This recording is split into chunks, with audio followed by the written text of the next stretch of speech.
এই মেয়েটি নিজের পুরো শরীরে ছাগলের তেল মাখে, তারপর চশমা পরে সমুদ্রের ভেতরে নেমে যায়। আসলে সে ইংলিশ চ্যানেল পার করার চেষ্টা করছিল। সে টানা 10 মাইল সাঁতার কাটতে থাকে, কিন্তু তার কোচ চাইতো না যে সে ইংলিশ চ্যানেল পার করতে পারুক। তাই কোচ মেয়েটিকে চিৎকার করে বলে যেন সে নিজের গতি কমায়, কিন্তু মেয়েটি কোচের কথা শোনে না এবং আরও দ্রুত গতিতে সামনে এগিয়ে যেতে থাকে। এরপর কোচ আরেকটি চাল চালে, সে মেয়েটিকে খাওয়ার জন্য একটি আপেল দিতে চেষ্টা করে। যদি মেয়েটি কোচের হাত ছুঁয়ে ফেলত তাহলে সে এই চ্যালেঞ্জে হেরে যেত। সৌভাগ্যবশত কোচ আপেলটি ঠিকভাবে ধরতে পারেনি, যার ফলে আপেলটি সমুদ্রে পড়ে যায়। 10 মিনিট পর কোচ তাকে একটি এনার্জি ড্রিঙ্ক দেয়, ঠিক সেই সময় যখন মেয়েটির সবচেয়ে বেশি শক্তির প্রয়োজন ছিল। মেয়েটি সঙ্গে সঙ্গে ড্রিঙ্কটি পান করে, কিন্তু সে জানত না যে কোচ এতে নেশাজাতীয় ওষুধ মিশিয়ে দিয়েছিল। কিছুক্ষণ পর মেয়েটির মাথা ঘুরতে শুরু করে এবং সে সমুদ্রের মধ্যেই অজ্ঞান হয়ে যায়। এভাবেই মেয়েটির ইংলিশ চ্যানেল পার করার প্রথম চেষ্টা ব্যর্থ হয়।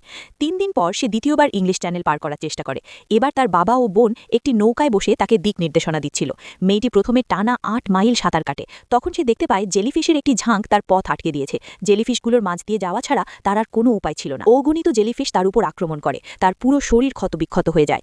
20 মিনিট পর অবশেষে সে জেলিফিশের ঝাঁকটি পার হয়ে যায়, কিন্তু সমুদ্রের নোনা জল তার ক্ষতগুলিতে তীব্র জ্বালা সৃষ্টি করছিল। তাই সে কিছুক্ষণ পানির ওপর ভেসে বিশ্রাম নেয়। কিছু সময় পর আবার চশমা করে সামনে এগিয়ে যেতে থাকে। 8 ঘন্টা পর সে একটি বিপরীত স্রোতে আটকে যায়। সে 1 ঘন্টা ধরে সাঁতার কাটছিল, তবুও সে একই জায়গায় ছিল। তখন মেয়েটি পুরোপুরি ক্লান্ত হয়ে পড়ে। এটা দেখে তার বোন পানিতে ঝাঁপ দেয় এবং তার সঙ্গে সঙ্গে সাঁতার কাটতে থাকে, যাতে মেয়েটি ওই বিপরীত স্রোত পার করতে পারে।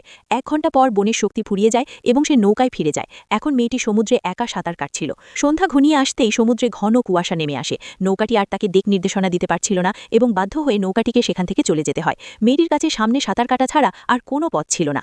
রাত হওয়া পর্যন্ত সে টানা 13 ঘন্টা সাঁতার কেটেছিল। চারদিকে অন্ধকার নেমে আসে এবং সে দিক হারিয়ে ফেলে। সে হাল ছেড়ে দিতে বসেছিল। ঠিক তখনই হঠাৎ দূরে সে আগুনের আলো দেখতে পায়। তীরে লোকজন তার জন্য মশাল জ্বালিয়ে দাঁড়িয়েছিল। মেয়েটি আলোর দিকে সাঁতার কাটতে থাকে। 1 ঘন্টা পর অবশেষে তার হাত বালিতে স্পর্শ করে। এত বাধা, বিশ্বাসঘাতকতা আর মৃত্যু ভয়ের মুখেও মেয়েটি কিভাবে শেষ পর্যন্ত হাল না ছেড়ে এগিয়ে যেতে পেরেছিল?